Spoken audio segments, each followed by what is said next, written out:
Hello and welcome to my channel phenomenal English by Suman. आज मैं लेके आया हूँ एक बेहतरीन लेसन जो आपको एडवांस लेवल इंग्लिश स्पीकर बनाएगा। ये इसमें थोड़ा ग्रामर इन्वॉल्व है, पर इतना ग्रामर तो सीखना ही पड़ेगा अगर हमें एडवांस लेवल बोलना है इंग्लिश में, राइट। स्टार्ट करते हैं। मान लीजिए आपको किसी को कहना है कि अगर तुम मेरे साथ आओगे तो मैं शॉपिंग चलूँगा, या फिर आपको कहना है कि अगर मैं पंछी होता तो मैं आकाश में उड़ता रहता, या फिर अगर आपको कहना है कि अगर मैं एग्ज़ाम के पहले थोड़ा और पढ़ लेता तो शायद इस बार पास कर जाता। तो ये सारे जो सेंटेंसेस हैं जो काफ़ी हद तक डिफ़िकल्ट माना जाता है इंग्लिश में बोलने के लिए। तो जब आप ये सारे सेंटेंस बनाने चाहते हैं तो आपको एक चीज़ ध्यान रखना होगा, वो है कंडीशनल सेंटेंस। तो कंडीशनल सेंटेंसेस कैसे बनाते हैं, चलिए सीख लेते हैं। तो कंडीशनल सेंटेंस बेसिकली 4 तरीके के होते हैं, 0 से लेकर 3rd तक, मतलब 0 conditional, first conditional, second conditional और 3rd कंडीशनल। अभी हर एक कंडीशनल में 2 चीज़ें कॉमन है, वो है एक कंडीशन और एक कंसीक्वेंस। कंडीशन मतलब जो शर्त दिया जाता है कि अगर ऐसा होता, और एक कंसीक्वेंस रहता है ऐसा होता तो ये होता, राइट। ये जो कंसीक्वेंस वाला पार्ट है और कंडीशन वाला पार्ट है, दोनों मिलकर एक कंडीशनल सेंटेंस बनाता है। तो पहले सीख लेते हैं जीरो कंडीशनल।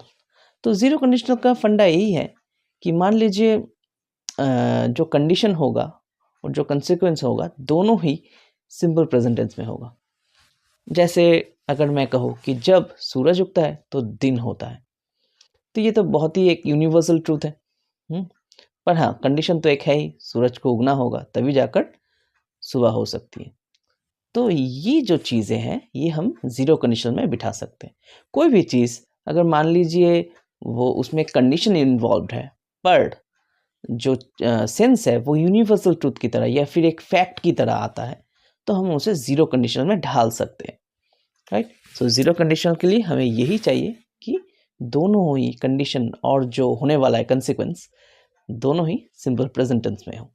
और एक एग्जांपल मैं ऐसे दे सकता हूँ, मान लीजिए अगर आप कहें कि जब भी बारिश होती है तो मैं भीगने लगता हूँ, Whenever it rains, I go and get wet, right.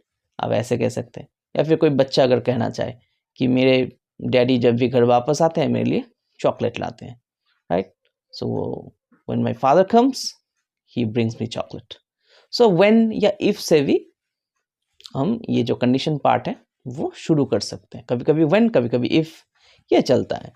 तो इसे कहा जाता है जीरो कंडीशन, और सेंस आता है बिल्कुल यूनिवर्सल ट्रूथ की तरह। फिर आ जाते हैं फर्स्ट कंडीशनल में। फर्स्ट कंडीशनल सबसे ज़्यादा यूज होने वाला कंडीशनल सेंटेंस है। मान लीजिए आपको कहना है कि अगर तुम आओगे तो मैं तुम्हारे साथ शॉपिंग चलूंगा। तो ये जो सेंटेंस है इसमें एक तो चीज़ है कंडीशन जो सिंपल प्रेजेंट टेंस में है, पर दूसरा जो कंसिक्वेंस है वो बिल्कुल सिंपल फ्यूचर में है, राइट। सो कंडीशन होगा सिंपल प्रेजेंट में, कंसिक्वेंस होगा सिंपल फ्यूचर में। If you come I will go shopping, right. If it rains I will stay inside. ये जो सेंस है, अगर ये होता तो ये मैं करूँगा या फिर ये होगा फ्यूचर में, ये जो सेंस है वो फर्स्ट कंडीशनल में होता है, राइट। बहुत ही सिंपल है, ऐसे एग्जाम्पल्स बनाते रहिए और एडवांस स्पीकर बनिए। नेक्स्ट जो चीज़ है सेकंड कंडीशनल, इसमें क्या होता है काफ़ी हद तक हम जो विश हमारे मन में रहती हैं वो हम इससे डिस्क्राइब करते हैं। कैसे विश? अगर मैं कहूँ कि अगर मैं प्राइम मिनिस्टर होता तो मैं एडमिनिस्ट्रेशन चेंज कर देता। अगर मैं पंछी होता तो मैं उड़ता रहता।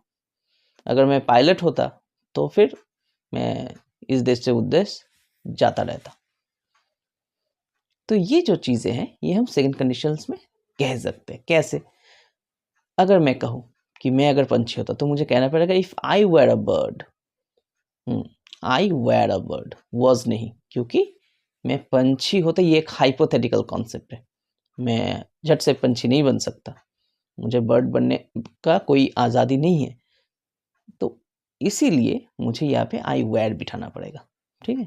So if I were a bird I would fly in the sky, right. If I were the prime minister I would change the administration. तो इसमें कंडीशन और कंसिक्वेंस दोनों ही चीज़ पास्ट टेंस में रहते हैं, पर कंसिक्वेंस में हमें एक वुड यूज़ करना पड़ता है। सो वुड, उसके साथ हम प्रेजेंट फॉर्म जो वर्ब का है वो यूज़ कर देते हैं। सो इसमें वुड पास्ट हो जाता है, वुड वाला पास्ट, सिंपल पास्ट। सो कंडीशन और कंसिक्वेंस दोनों ही पास्ट में रहेगा, बस कंसिक्वेंस में एक वुड रहेगा, राइट। तो ऐसे हम एग्जाम्पल बनाएंगे और जो भी मन में विश है जो शायद ही पूरा हो सकता है वो हम इस सेंटेंस के ज़रिए, इस स्ट्रक्चर के ज़रिए हम कह सकते हैं। Moving on to third conditional. तो थर्ड कंडीशनल हम नॉर्मली यूज़ करते हैं कोई हमें रिग्रेट हो, कोई चीज़ ऑलरेडी हो चुकी हो पर हम चाहते थे कि उसका उल्टा होता तो अच्छा होता, तब हम ये थर्ड कंडीशनल यूज़ करेंगे। कोई रिग्रेट, कोई लेमेंटेशन, इसके लिए, राइट। कैसे? मान लीजिए आपने आइसक्रीम खा लिया और आपको बुखार आ गया, तो आप कह सकते हैं कि मैं अगर आइसक्रीम नहीं खाता तो शायद मुझे बुखार ना आता। तो इसका मतलब क्या है? आपने आइसक्रीम भी खा लिया, बुखार भी आ गया, तो आप ऑपोजिट कुछ चाहते थे, अदरवाइज यू वांटेड, बट नहीं हो पाया। तो ये जो रिग्रेट है ये हम कंडीशनल सेंटेंस थर्ड कंडीशनल से हम कह सकते हैं। तो इसमें कंडीशन जो है वो पास्ट परफेक्ट में रहेगा और जो कंसिक्वेंस है वो भी पास्ट परफेक्ट में रहेगा, पर वुड और हैव का एक जोड़ी वहाँ बैठेगा, उसके साथ V3 फॉर्म यानी प्रेजेंट परफेक्ट फॉर्म हम यूज़ करेंगे। कैसे? ऐसे अगर मान लीजिए मुझे कहना है कि मैं आइसक्रीम नहीं खाता तो अच्छा रहता, तो मैं ऐसे कह सकता हूँ, if I hadn't eaten the ice cream I wouldn't have fallen sick. If I had not eaten the ice cream I wouldn't have fallen sick.